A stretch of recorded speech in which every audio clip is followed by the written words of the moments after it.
You are sitting in the kitchen of a small, unpainted, clapboard farmhouse on a 185-acre dirt farm 3 miles east of the village of Plainfield, Wisconsin, on the cold afternoon of November 16th, 1957. You are 51 years old, you are 5 feet 7 inches tall, and you weigh 140 pounds. You are wearing a faded denim work jacket over a soiled gray flannel shirt. You have just come back from Bernice Worden's hardware store on the main street of Plainfield, where you have shot her in the back of the head with a .22 caliber rifle, and where you have hung her dressed body upside down by the heels from a wooden beam in your summer kitchen out behind this house. The body is still warm. Your mother has been dead for 12 years. Your brother has been dead for 13.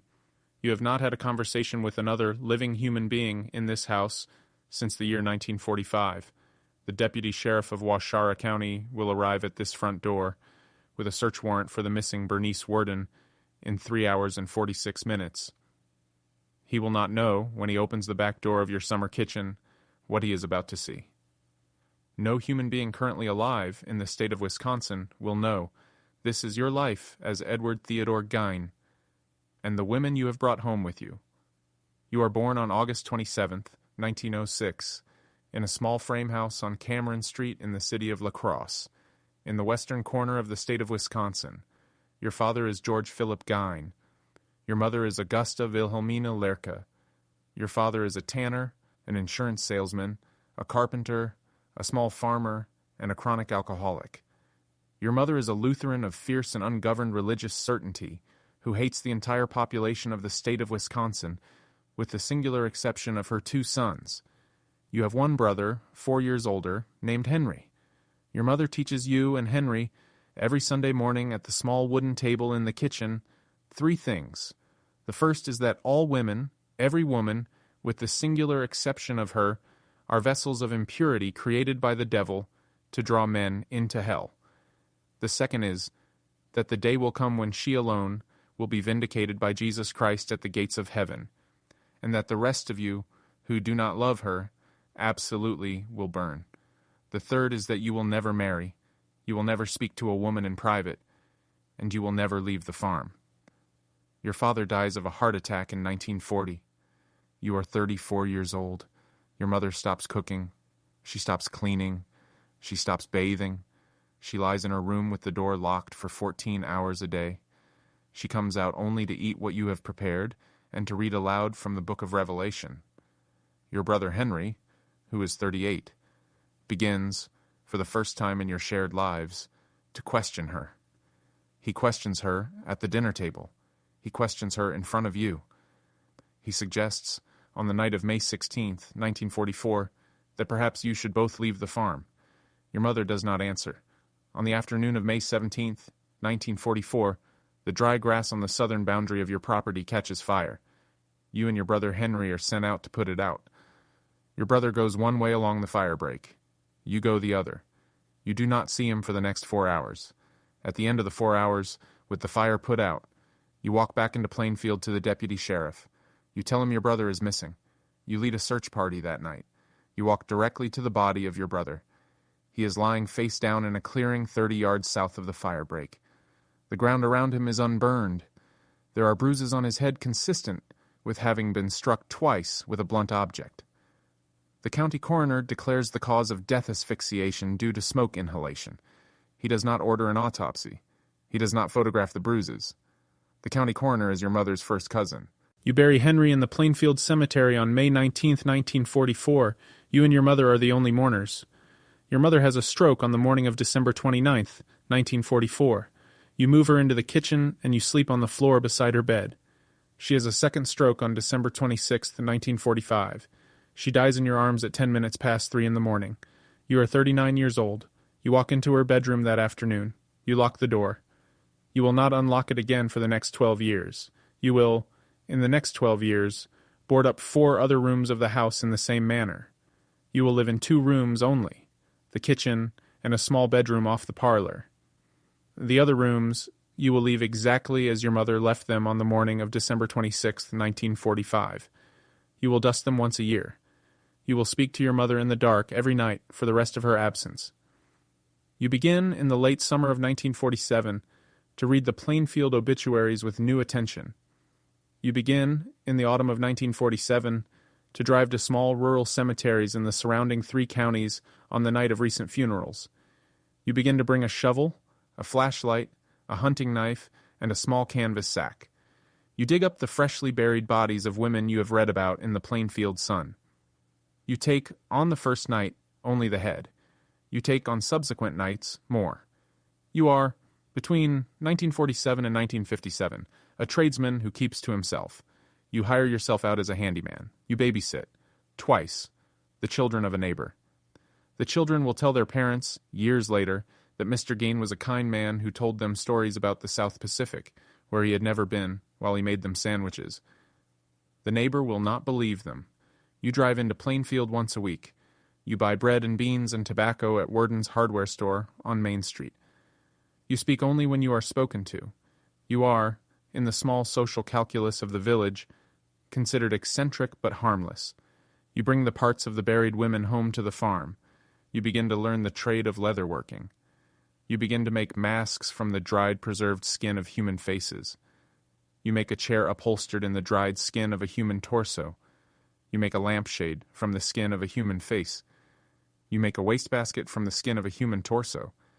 You make a pair of leggings from the skin of human legs. You make a soup bowl from the inverted skull cap of a freshly disinterred head. You make a corset, fitted to your own rib cage, from a complete dried suit of a woman's torso skin, including the breasts. You wear this corset on certain nights of the year, while you sit in the kitchen and read the Plainfield Sun by lamplight.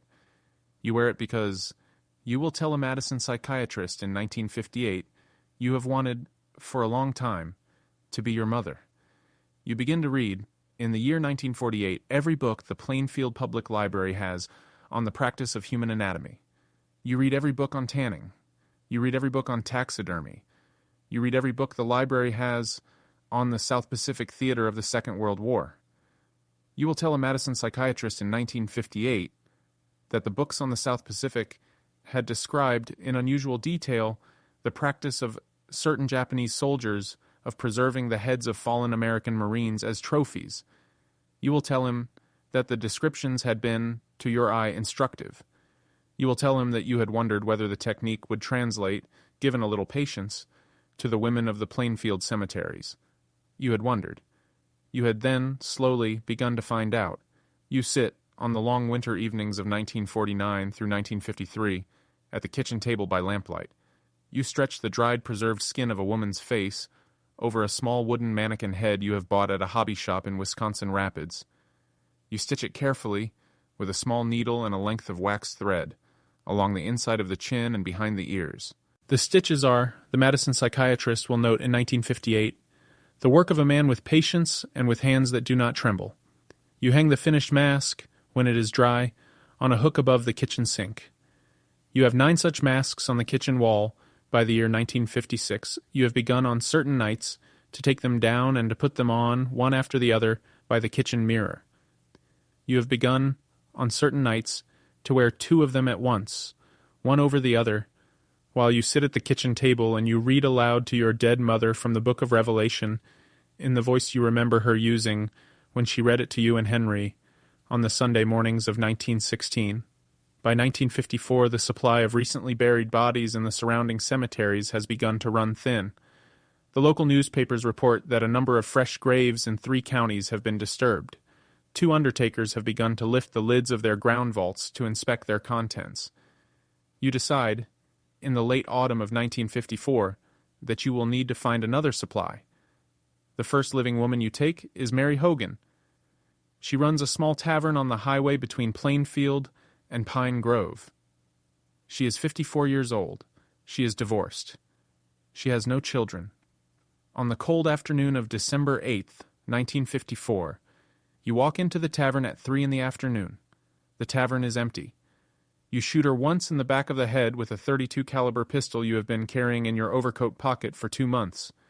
You drag her body out the back door of the tavern. You load it into the back of your gray 1949 Ford pickup truck. You drive home. You will preserve, of Mary Hogan, the dressed face. You will keep it in a paper bag in the kitchen for 3 years. The Plainfield deputy sheriff visits the tavern that night. He notes a fresh smear of blood on the floor. He notes the cash register has been emptied. He concludes that Mary Hogan has been the victim of a robbery, and that her body has been driven away by the perpetrator and dumped in a swamp. He does not search for her in any local farmhouse. The case goes cold within 48 hours. The second living woman you take is Bernice Worden. She runs the hardware store on the main street of Plainfield. She is 58 years old. She is the widow of a former Plainfield sheriff. She has one son, who is the current Plainfield deputy. On the cold morning of November 16th, 1957, you walk into the store at 8 in the morning. The store is empty. You ask her for a quart of antifreeze. You watch her pour it from the can on the back shelf. You shoot her once in the back of the head with a .22 caliber rifle you have hidden in the waistband of your overcoat. The cash register receipt for the antifreeze, with your name printed on it, falls from her hand to the floor of the store. You step over it. You drag her body out the back door. You load it into the back of your gray 1949 Ford pickup truck. You drive home. You hang her, dressed, by the heels from the beam of your summer kitchen. Bernice Worden's son, the deputy, comes to the store at noon to take her to lunch. He finds the empty store. He finds the cash register receipt for antifreeze on the floor. The receipt has your name on it. He drives directly to your farm with a search warrant in his hand. He arrives at 5:12 in the afternoon. He knocks on your front door. He waits. He walks around to the back of the property. He opens the door of the summer kitchen. He sees, in the dim afternoon light, what no Wisconsin lawman has ever seen before. He steps backward into the snow. He vomits. The Waushara County Sheriff's Department searches the farmhouse for the next 8 hours. They find, in your 2 occupied rooms and in your locked outbuildings, the human remains of an undetermined number of women, possibly as few as 10, and possibly as many as 35. They find the masks of human faces. They find the soup bowl made from the skull cap. They find the corset of a woman's torso skin. They find the lampshade. They find the leggings. They find the wastebasket. They find on the kitchen wall the dried face of Mary Hogan. They find, hanging from the beam of the summer kitchen, the dressed body of Bernice Worden. They do not find, anywhere, your mother's locked bedroom.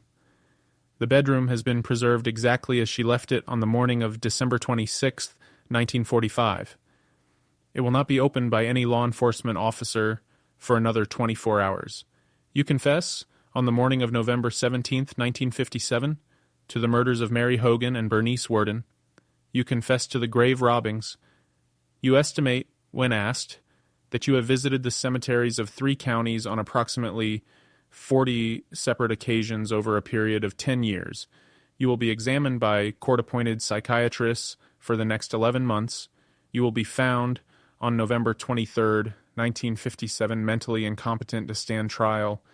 You will be committed to the Central State Hospital for the Criminally Insane in Waupun, Wisconsin. You will be transferred in 1978 to the Mendota Mental Health Institute outside Madison. You spend the next 26 years in a small steel-framed bed in a locked ward of 2 separate Wisconsin state mental institutions.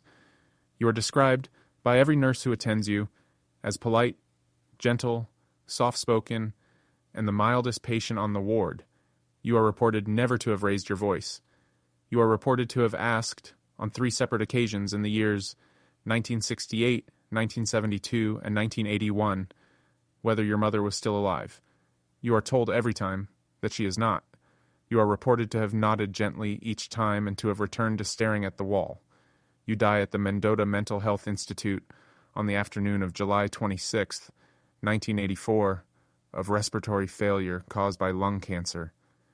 You are 77 years old. You are buried in the Plainfield Cemetery in a single unmarked plot, 2 graves down from your mother. The Plainfield Cemetery, by the year 2000, will lose its tombstone for your grave 7 separate times to souvenir hunters. The town will eventually stop replacing it. The Plainfield farmhouse is auctioned by Waushara County in March 1958 to be sold to the highest bidder for the recovery of unpaid back taxes. The auction is scheduled to take place on the lawn of the property at noon on March 20th, 1958. At 10 minutes past 2 in the morning of March 20th, 1958, the farmhouse burns to the ground. The Plainfield fire chief will tell the Plainfield Sun that the fire was set deliberately by an arsonist. He will tell the paper that no investigation will be opened. He will tell the paper that the citizens of Plainfield are content. The 1949 Ford pickup truck in which you transported the bodies of Mary Hogan and Bernice Worden is auctioned in your absence to a carnival showman from Illinois for $760. He tours it through state fairs of the upper Midwest for the next 2 summers, charging 25 cents per person to view it. He retires it in 1960 after public outcry from the families of your victims. The novel Psycho is published by the writer Robert Bloch in the autumn of 1959, 2 years after your arrest. The character of Norman Bates is, Robert Bloch will say, partly based on you. The film The Texas Chainsaw Massacre is released by the director Tobe Hooper in October 1974. The character of Leatherface is, Tobe Hooper will say, entirely based on you. The novel The Silence of the Lambs is published by Thomas Harris in 1988. The character of Buffalo Bill, who skins his women in order to wear them, is, Thomas Harris will say, partly based on you. This was your life as Ed Gein, the quiet handyman, the mildest patient on the ward, the man who wanted, for a long time, to be his mother.